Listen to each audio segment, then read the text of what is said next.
Get that stiff arm. Get that stiff arm up. Well, those are the set matchups here so far. And it's two drafts that put MPL Indonesia winners up against India's best here in True Rippers. And their first chance at a performance where that trophy in the middle is at stake. $1 million prize pool, but this is just the beginning of that uphill battle. It is going to be True Rippers versus Team Vitality. Let's kick it over to your casters to start game one. Thank you so much, Rain Day, and we are officially about to start this debut series from India's finest up against the Indonesian champions, Team Vitality. And it seems like we've solidified the Eudora in the meta so far, at least here in day one, together with the Ling. That they did. We're gonna already an early flicker being burned out by Asuna, but that's fine. You know, that's what you got that for. This is usually what we see in the game anyway. Some pressure in the mid lane. You want to go ahead and burn out some battle spells, or if you can essentially get a first blood, that'd be great. Let's go ahead and take a look though at the emblem setup so far. Again, Ling has been hyper scaling throughout today alone, day one. Paired up with Eudora, it works so well because you can set things up. But I love the Badang pick. As you can see, even the emblems that is rolling here for Kimmy, like you've just got good movement speed, good setup potential. Speaking of Kimmy right now, whoa, a little bit too much. Burning his own flicker, first blood to Vitality. I mean, the Badang is a really great pickup if you're just really looking to disrupt, if you want to interrupt whatever engages the opponents might do against you. But in those kinds of scenarios where they're just all going in at the same time, it's tough. Okay, Jens gets the purple buff. They're going to force this fight, it looks like. Anyway, early on, Kimmy picks up a kill. Some revenge now for True Rippers. They say, get out of my jungle. And the difference is Kimmy's not alone. Yeah, Kimmy's not alone. Kimmy had help there, so with that fist break at least landing and catching multiple opponents, then there was a better punish that you got to see from True Rippers this time around. Handing them over the very slight advantage you're seeing, but that's not a start that you'd want for a lane jungler, because you really just wanted to interrupt his farming. You don't want him to get those early kills, but now you somehow got him involved in the early skirmishes this game. Oh, okay. Might as well go to someone. Moreno's got his own Tempest Blades. Turtle's going to be up first objective, but I think True Rippers wants to go ahead and just take their time with this. They know positioning is in their favor. You got half health on your jungler. Jens doesn't want to take this fight just yet. They're going to hold this though. True Rippers are at least going to position themselves here, but this is an Akai that we're talking about. An Akai trying to fight the objectives, but there you go. Finn finally shows up. There it is. There's a Throne of Ruin already used. Tempest Blades comes down too. They'll just go for the fight. Moreno uses his own, and now Niall will lock down in there. Emon comes through with a Blazing Duet. Couple bodies dropping over here into this fight, but the fight for the turtle looks like it's going to go over to Vitality. That was too much crowd control from Team Vitality, and we were just highlighting the impact of an Akai in the objective fight. Oh, wait! He's 1 HP. Oh, Moreno's around the corner. Goes in with the flicker to capitalize another kill. That's a massive win you get to see from Team Vitality, taking the objective and multiple kills across the board against True Rippers. Asuna will be here though. I don't think they will get to find any trades from this rotation that you're seeing. But Vitality are just so quick to convert. They're just so proactive across the map, winning it out. And now you see how much gold they've secured for Eman, which you would assume is not going to be the best possible matchup, considering that he is up against the carry, who by the way is also a master assassin. Yeah, I wanted to basically go 1v1 in that lane, try to get the upper hand for Garcia, but you know, this is one of the cases, right? When you build this kind of composition that's supposed to snowball, and especially for your Ling, again, if you get delayed, then the whole team's affected to an extent, right? And you're talking about 2,000 gold. It's nothing too crazy. It's still early on in the game. But my main concern here, Brigida, is that next turtle that comes up. True Rippers definitely wants to get in a better position when it comes to actually taking the objective. And it seems like Team Vitality is just willing to go ahead and force a fight, you know, try to get the upper hand in terms of fight. Yeah, because I like that they're confident. They try to position themselves first, but hold on, Garcia's all alone here. Oh, Garcia's got no flicker too. You're just not going to be able to escape this. An easy pick up there as it goes over to Emon, plus the damage on the turret. Asuna too late to the fight. All right, so this time around, going back to what we were talking about, True Rippers, at least they do make some attempts. They try to position themselves early on. They have the slight advantage because, again, they do have their very own sources of crowd control. But the thing is, I feel like Kimmy is starting to become a much vulnerable target for Vitality because they have much more crowd control. Hold on, though, Niall.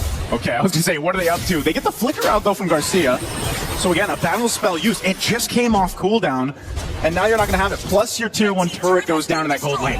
How much gold has he possibly lost in that moment? And how much has went over to the hands of Eman, who's now 201 and who took all of these energy shields from that turret down bottom? It's Vitality clearly having the advantage here in this upcoming objective. Asuna couldn't even go anywhere close, not even Kimmy, because I feel like they're really playing from behind. And this is an objective that they are going to give up. No trades across the map whatsoever too, so it's as if True Rippers are now forced to play reactive against Team Vitality. Yeah, they kind of have no choice here at this point, Brigida. They gotta either potentially look for an all-out play, but so far it's just been responding to what Team Vitality is doing. Rahancha too, 1v3, gonna get thrown back away from the turret, burns the flicker too, and goes down anyway.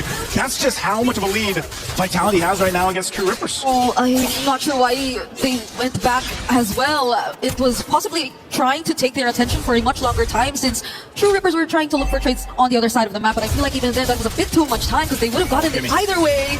Oh, Kimmy goes in with a lockdown. That's Emon. Doesn't even pop the Purify, but now he's going off. Tempest Blade is going to be used. They're going to Forcify anyway, and he'll get out. Purify used. Here's the Conceal. Does Vitality choose to fight? No, they're just going to push in into the jungle further. That is not the easiest target to catch if you are True Rippers. Going up against or trying to lock down the Claude on a Purify with the BMI, with only just the Badang to rely on for crowd control. So not even Asuna could come close. Garcia! Oh, Garcia! Just not having a good time in this game. A Fatal Links once again. It's Kimmy, the target. Emon's in the area, but it's a double for Nile. And this is the thing of Vitality just choosing their targets at leisure. This is the problem for True Rippers. They don't really have an answer to this tempo that's been set by Vitality. Yep, wherever Eman is, that lane is just so active. You saw him a couple moments ago down bottom, and now it's already the tier 1 going down. And you see him up top, and now even that goes down. And Rihancha could barely survive this. Lian goes in though. Goes in, comes blades, but you want to get out of there. Shogun's right here. He's charged up, goes in with 1-2 punch, and will take out Asuna under it. But can Kimmy get a kill? Convert it over? No, he can't.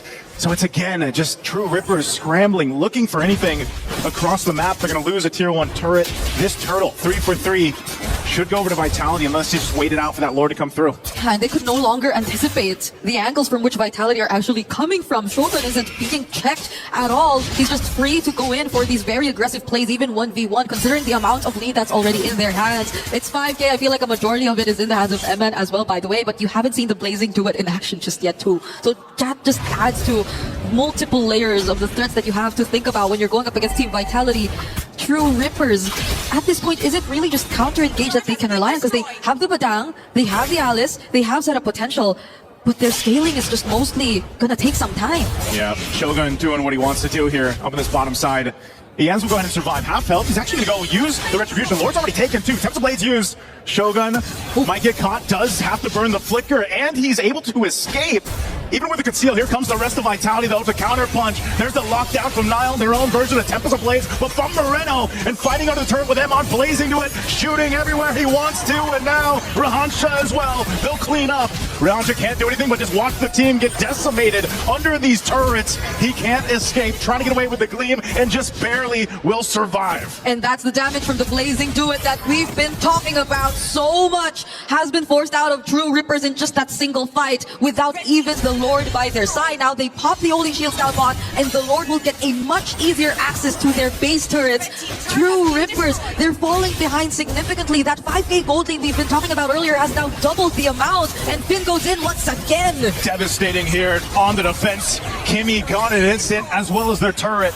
Lord is still up here. Conceal going to be used. Finn off the off angle. Emon's going to jump in with the Blazing Duet, firing off on Garcia and Rahancha. Gleam there, trying to escape. Thrown a Ruin used as well, and now here comes the Tempest Blades. Can they turn it around? A kill's picked up, but Emon will just fire on the base as Vitality will take game 1.